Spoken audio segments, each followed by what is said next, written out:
Hello and welcome to the Waynesburg Effect, the only political show on WCTV. Today our panelists will be diving into three different topics. We will begin with President Trump declaring a national emergency after Congress did not provide enough money for the border wall. Then we will discuss some of our individual liberties as Americans and where laws should be drawn.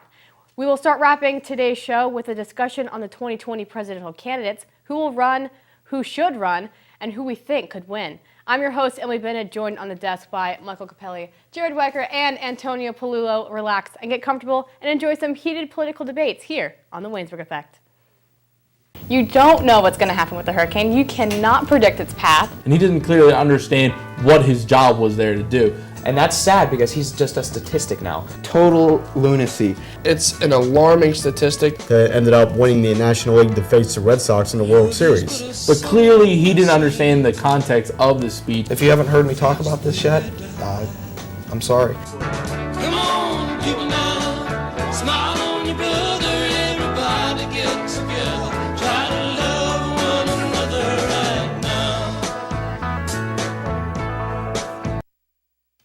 To start things off today, President Trump, do you really think this should be declared a national emergency? No, not at all. Because while the immigration issue does need to be addressed, there's a list of other things that can be considered national emergencies. And also the fact that 16 states have challenged Trump in court over the national emergency at the southern border. It says that, and they're saying that he doesn't have the constitutional right to direct all the spending, whereas Congress should be making that decision. But going back to the list of other things that could be considered national emergencies: wars, terrorist attacks, natural disasters, epidemics of dangerous diseases, all those things are 100% ranked above this border emergency near Mexico. And I think one of the other big things that not a lot of people are addressing is climate change. And it's certainly a national emergency, and the next president, if it's not Trump, has definitely a strong case to declare it so, because it impacts national security, specifically DoD missions and operations, rising sea levels, public health, food supply, and agriculture. So I think specifically climate change should be addressed more than the border wall. Now going back to the border wall, Antonio, it's being called, 16 states have challenged this, and they're calling it unconstitutional. What are kind of your thoughts on that? Well, this is by far one of the most unconstitutional things that have ever been done in the United States. Number one, Trump himself said this is not an emergency. He said himself at the press conference, this is not an emergency, I just need to get it done. Just want to get it done sooner than later, which is mind-boggling stupid he would say that out loud. On top of that, if you want to consider this a drug epidemic because people are bringing drugs across the border, 4 out of 5 Americans from 1999 to 2010 were addicted to opium through their doctor. 12 out of 17-year-olds since that same time period were also got addicted to opioids, and they've been the largest affected group from the drug epidemic. And how did they get started? Painkillers. If you want to talk about crime on this border wall, per capita, if you're per capita 1,000 citizens in Texas compared to undocumented immigrants, your citizen is twice as likely to commit a crime as an undocumented citizen. So that leaves the only remaining possible argument that the only reason you want this wall is because you hate brown people and you're racist, and any other opinion other than that is just flat out wrong. Well, Antonio, I'm afraid you are wrong because people think that, people overstaying visas is worse than the people coming across the border. But actually, NBC News published an article that said 42% of people are staying over visas. It's actually 58% are illegal immigrants crossing the border. So, I think it's a huge problem, and national emergencies have been declared by many presidents. President Obama declared 13, I believe it was, which is the most out of many presidents. National emergencies aren't a new thing. People try to make it that because Trump did it, but, let's be honest, every president just about, and especially the last 20 years has, and many more than Trump has, mind you. Also, there's 700 to 800 miles of border unprotected, not even, the little fences that people talk about that are across the border in other places. And the money that Trump wants for the wall, it's, estimated between 5.7 to even up to $22 billion. Well, that's really just a drop in the bucket of the $4 trillion that we have every year. 22 billion to 4 trillion. It's just ridiculous. Well, we can do it. You mentioned that other presidents have, especially Obama, used national emergencies, but none of them the next day have come out and said, oh, well, this isn't really a national emergency. I'm just doing this so I can build a wall now than later. Then you mentioned the percentage of undocumented immigrants. What does it matter if they're undocumented? If they're not committing crimes, they're not doing anything illegal, they're just undocumented citizens. So it's really, you're just saying, you're again proving my point, but the only reason why they're problematic is because they're brown and they're Mexican and they're not U.S. citizens. Second of all, yeah, this wall is going to be mind-boggling. It would be it doesn't make sense to build because one, you can come over through a plane. They've actually seen holes dug underground and through the border. So now you have to build it down deep into the ground. And then on top of that, you have to build roads across the border because every place you want to build the wall, you can't get to. And then one more thing about the wall, you have to buy up land or you have to seize land from citizens. So you're not going to take land from citizens and you're going to buy their land when they don't want to sell it because you want to be racist? And are you kidding? It's absolutely, utterly ridiculous. There are even parts in this border that you have to, there are already laws in place you can't build it because it's over water. And there's laws in place that prevent you from building over water like that. It just doesn't make sense to build this wall. It is literally the most least effective way to ever possibly help this immigration. It will do more damage than any good. We're not at war with Mexico. We're not fighting with Mexico. They're a trade ally. They're a partner. And for some reason, we've criminalized them because they're Mexican and they're brown and they don't look like us. It's nothing but a racist standpoint, and there are no ands and there are no ifs and there absolutely is no buts about it. No, it's not a thing of racism, and it's not being racist to build a wall to protect your country. I'm sure that many people with land that where the wall would be built would be glad to give a little bit they up. don't. Because there are reports that show that no, they don't want to give up their wall. There's a golf course built on the border, and everybody who goes to that golf course says it does nothing. It doesn't help immigration. It hurts immigration, and if anything, it hurts the golf course from making money because now they have to cut off how big they can build it. And we know Donald loves his golf courses, don't we? I'm going to jump in here, guys. So this was one of Trump's biggest campaign kind of promises. And we're seeing this now kind of money-wise with the declared emergencies. White House officials plan to use $8 billion to build sections of a barrier. That's about $6.6 billion more than Congress allotted for this purpose. But we're kind of looking at the funds here. They're diverting $3.6 billion from military construction accounts and $2.5 billion from Defense Department efforts to fight illicit drugs.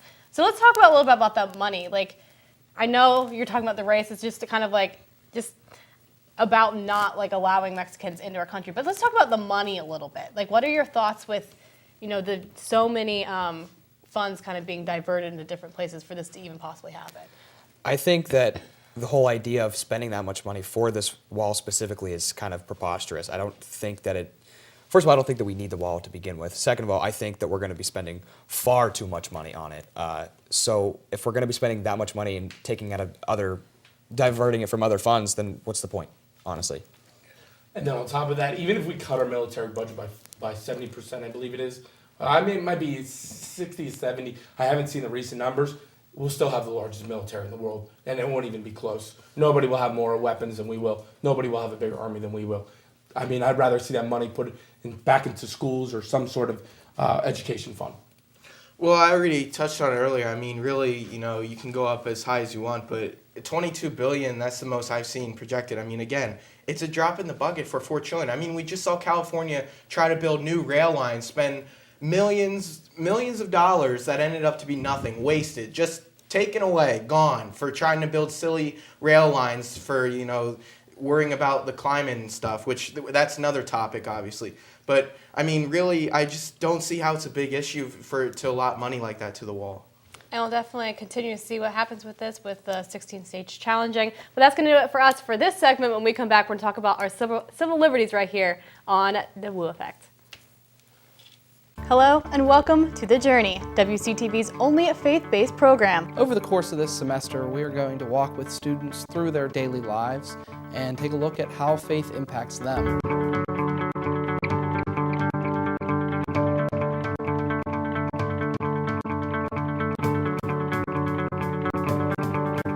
Please take a half hour, sit down, and relax with us as we go on a journey with students, staff, and residents of Waynesburg.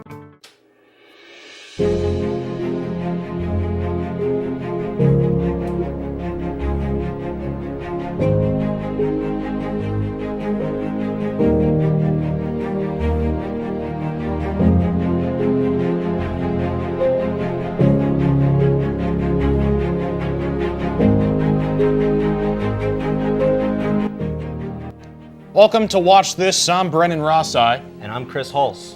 On this show, we look at all of the national movies and TV shows that are making shockwaves throughout the society. Join us as we review and preview Hollywood's best and worst. On Watch This.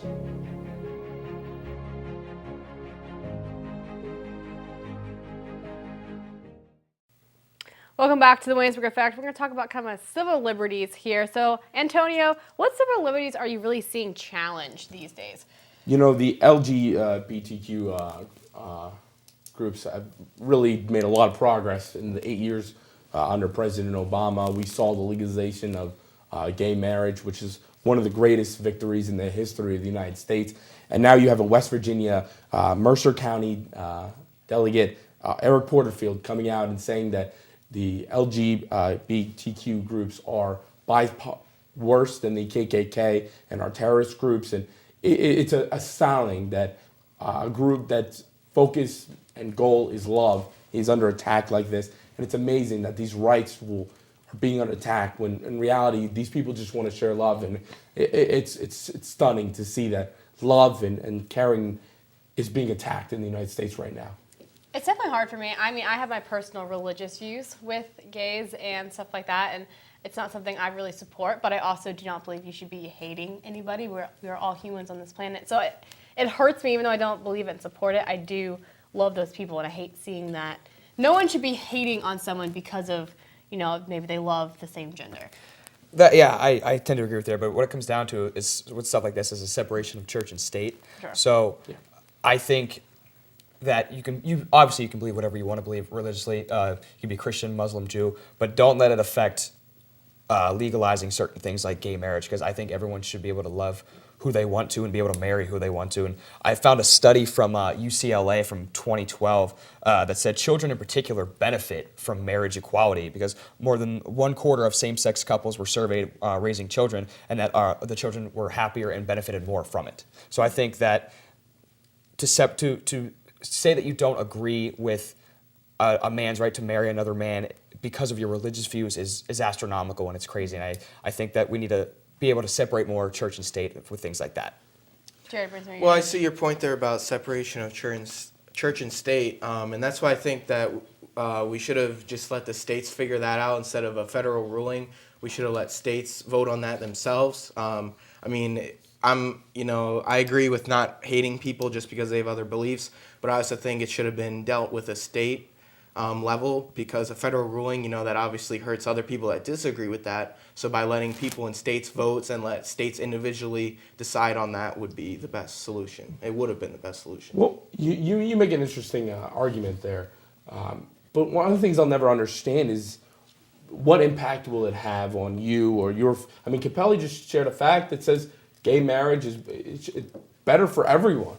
What impact does it have on your life, and how does it affect you that the two people who love each other want to make an investment, that they love each other and they would make a commitment that for better or worse, they want to love each other? I never understood the argument of not allowing two people who love each other. And there's obviously limitations. Obviously, you don't want to see a man and an animal married, or a woman and an animal, and that's obviously a fallacy argument. So there's no reason to go down that road. We can all agree that that is a fallacy and should not happen. But I never understood the whole concept of, well, some people disagree with this idea. Well, do you disagree with love, or do you? And I can respect religious views. I can understand that. But just in principle of, if Tom over there wants to marry Bill, go for it. I don't understand how that impacts me, Antonio. Well, I mean, I think it's just a basic American right since the beginning of our country. I mean, we're able to believe what we believe in. That can go both ways, whether you support gay marriage or you don't. So, I mean, that's why I just think at a state level, I'm not trying to argue that I disagree with it or support at the same time. And that's why I do think states should have taken care of that individually. I'm going to jump in here. We could obviously go about this for a really long time. But one of the other issues that's really big in our country right now, vaccinating children. We've been seeing a measles outbreak. So, Capelli, what are some of your thoughts about, should you vaccinate your kids? Should you not vaccinate your kids? Should it be a law? Absolutely, 100%. It should be a law that you have to vaccinate your kids. Because the simple idea of not vaccinating your kids is astronomical. Because from January 1st to February 14th in 2019, there's been 127 individual cases of measles outbreaks. And 19 years ago, the measles was claimed to be eradicated because people were vaccinating their kids, and we built up all these immunities to it and everything. And now, because people have stopped doing that, measles has found a way back from people visiting foreign countries and coming back and contracting the disease and everything like that. And because people aren't vaccinating their kids, it's starting to come back. And there's, so like I said, 127 individual cases in 10 different states. One being New York, which is closer to us in Pennsylvania than any of the other ones. And I think that we're moving dangerously close, like back to an era like the 50s where polio, measles, mumps, all those things were affecting people every day. And Capella, you make an interesting point that everyone should vaccinate their kids. Well, part of the issue isn't that everyone should vaccinate their kid. Part of the issue is that some children don't have the immune system to take in the virus and be vaccinated. So it's up to everybody else around them to be vaccinated and to have that ability to fight off so that nobody else gets sick, so no other kid gets diagnosed with it. Because not every child is born with the immune system to fight off the vaccination. So it's important that we, number one, educate parents, but number two, educate children. So as the children get older, and I know obviously they're very young right now, but as they get older until they're 20s and 30s and they have children, they know the reason, what's inside the vaccine and why they vaccinate their children. Okay, not like I disagree with kids don't have the immune system. When you're born, I mean, obviously at the hospitals nowadays, they're literally like completely, you're getting 1 million vaccinations at once. And that's not how it used to be. They're actually doing a lot more vaccinations at once, more as infants than they used to. Now, I think because parents don't want that, then they just stop vaccinating their children. Parents need to start, there needs to be another route of that slower method to still, by the time you're 1 year old, to get all your vaccinations. But I don't think you necessarily need them all at once. And people need to realize that vaccinations do not cause autism. Like that is a misconception that's all over the place. Because there's definitely groups out here that definitely are in full support of vaccines causing autism. Mm-hmm. And it's preposterous. Jenny McCarthy's wrong. She is 100%. Yeah, I do think kids should be vaccinated. It's just silly. But I mean, as far as a law, I'm not sure about that because that gets back into going against people's personal beliefs. But yeah, vaccinate your kids. You definitely have to start thinking about whether, once it starts becoming harmful though to other people, that's when you have to start thinking about the law and other people. But it's really just going to hurt their kid. We could talk about this all day, but when we come back, we're going to talk about the 2020 presidential election. You're watching The Buzz, your place for all things Waynesburg. I'm Lindsay Stinger, your campus news host. My name is Brian Bauer. I'm Andrew Sloboda, your entertainment host. My name is Corey Tertinick, and I'm here with this week's entertainment news.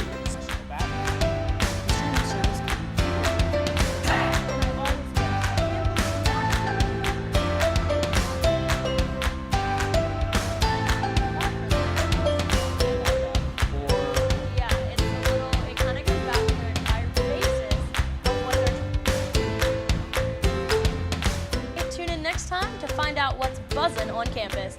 And remember, it's all of your beeswax. It's all of your beeswax. Remember, it's all of your beeswax.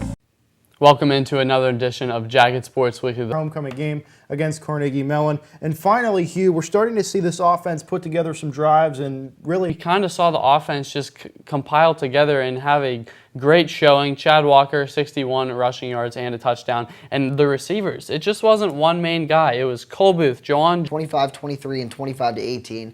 But perhaps the biggest takeaway in that match, all of whom had season highs.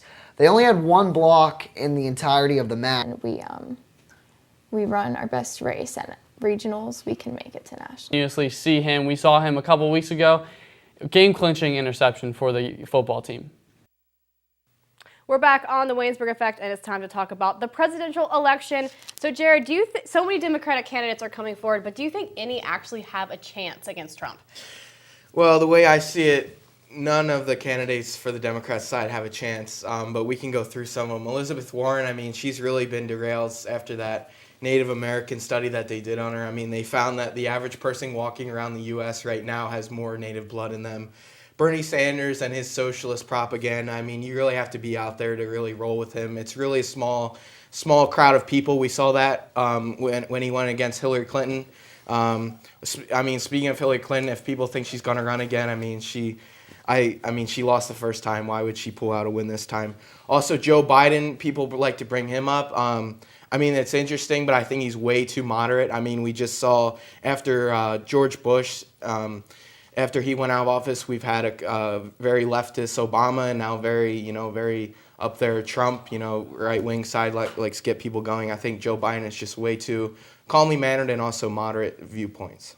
I think if we just look at Sanders, what ended up derailing his Democratic nomination, when they started going through the southern states, the Alabamas, the Georgias, the Carolinas, the Louisianas, that's what derailed his election, because he started losing those primaries, and that's how Hillary Clinton won that. Well, a lot of those states are going to go red pretty much no matter what. So I think if Bernie were to win the Democratic nomination, which I think is very possible, I think he would do pretty well against Trump, because a lot of those Michigans, Ohio, PA would have gone in Bernie's favor instead of Trump's. And if we know if those three states flip, you pretty much can hand it to Sanders. And I'm not talking about policy. I'm just talking about the election itself. I'm talking about, doing the math on the election. If you talk to Larry Stratton about politics, he won't talk about winning election.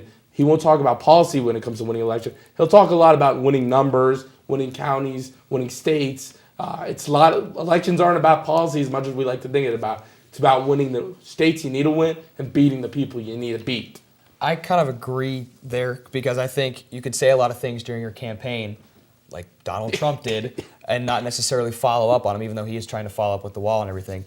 But campaigning is different from what your actual policies are. And I think out of all these candidates from the Democratic Party, some of them have interesting policies that they're proposing, but I want to see how they campaign first, and I want to see what they promise people before I actually endorse anybody. Another thing is Beto O'Rourke. He is such a wild card. If he ends up deciding to run, he almost captured the entire country, and he was running for a Senate seat in Texas. And if you want to know an interesting fact about that race, if we were just basing it off the people who lived in the state of Texas, O'Rourke would have crushed Cruz. But ultimately, it's everyone in Texas gets to vote. So a lot of people who came to Texas to live voted for Cruz. So O'Rourke he's shown he can win in the South. He can make strides in the South. And O'Rourke, if he came out, that's a game. Now you're really talking about somebody that can knock Donald Trump down, and not just knock him down, but push him off the ledge.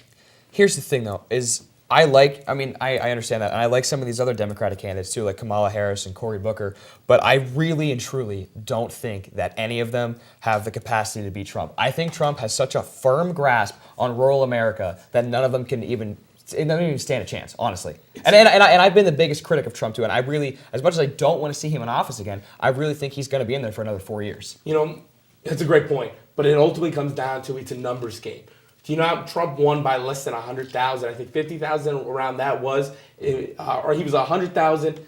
If you flip the 100,000 votes in Michigan, Ohio, and Pennsylvania to Hillary Clinton, which sounds like a lot, but it really isn't as much as when you're doing a lot of this polling. If you flip 100,000 of those votes, Hillary Clinton wins. It's really a lot closer than people think. Well, and again, I understand she ended up losing a lot of that, but it comes down to it's a numbers game. She didn't do a great job in the counties that Obama did well in. And I think O'Rourke, who almost won Texas, could do a much better job in those counties. Well, that's the thing, though. She won the popular vote. Well, that's California, where she won by like 2 or 3 million. But then it comes down to the Electoral College, basically, which I think is stupid. Yeah. I think the Electoral College is so dumb. But it comes down to that, and that's basically how Trump. It's how Trump won. He won because of the Electoral College, and I think that's a stupid way to represent a democracy. Yeah, no, I agree. I think the Electoral College is a really flawed system, and I think the state of Wyoming has more power than the state of California, which is kind of crazy.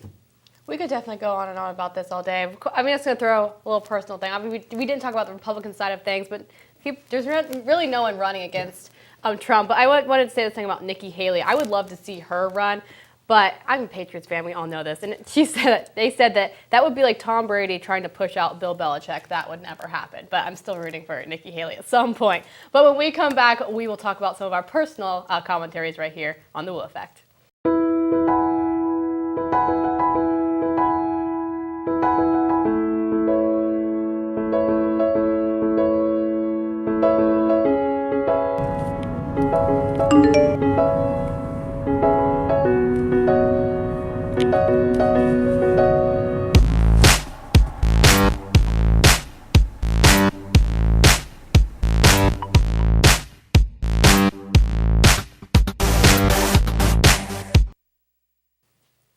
Welcome back to the Waynesburg Effect. As we kind of wrap things up, we're going to have our own personal commentaries. Antonio, you're up. Yeah, a lot of people know about the attack, or better phrasing, accused attack on Jussie Smollett. And yeah, a lot of it might be falsely reported, and there's still things coming out. And again, we're still not 100% sure, but I just want to ask you this one question. Everybody attacking him and ripping him apart on Twitter, and do hate crimes not happen? Yes or no? Because there's a church, synagogue, in Pittsburgh that was a victim of a hate crime. There's a black congregation down in the South that was a victim of a hate crime about 4 or 5 years ago. There are people that are dead because of a hate crime. So maybe while you're making jokes about this hate crime, that it's a false report, it was organized, just remember, hate crimes really happen. People are really murdered and killed because of the color of their skin, their religious beliefs. So again, feel free to make jokes all you want, but just remember, there are people dying for believing in their faith or for being born a certain color. Jared? All right. Well, that was interesting, but I'll switch it up here. Moving over to baseball, Manny Machado going to the Padres, 10 years, $300 million. I mean, okay, when I think of sports, I think about winning, all right? And I just don't think Manny Machado going to the Padres for that is just thinking about winning. I mean, sure, he deserves the money, you know, he's a professional athlete, great, but I would just want to win. I mean, honestly, you know, say what you want about the Phillies, but I'd rather just go to the Phillies and have a shot, you know, make less money, but have a shot at actually doing something. You know, not to be disrespectful for the Padres, but I mean, they have not been relevant, and, you know, it's questionable if they will be in the future.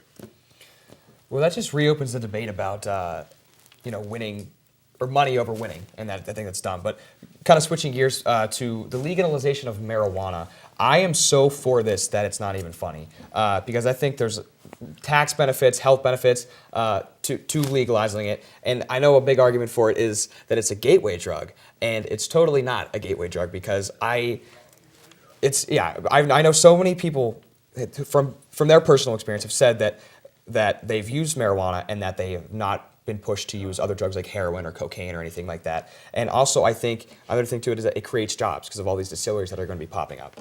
See, I'm against this. We have gone back and forth about this. I do believe it's a gateway drug. I know a lot of people that, you know, it has caused them to go on. Now, yes, we could obviously make the argument that alcohol is also a very much so a gateway drug. But people always don't say that weed doesn't have any effects on you. That is not true. It impairs bodily and mental functions. There's actually clinical studies that reveal that long-term moderate consumption of the drug impairs short-term memory, slows reaction time, increases the risk of heart attack, and also it has a study shown that 30% of adults who use marijuana over a year became dependent on it. You know what else can cause those side effects?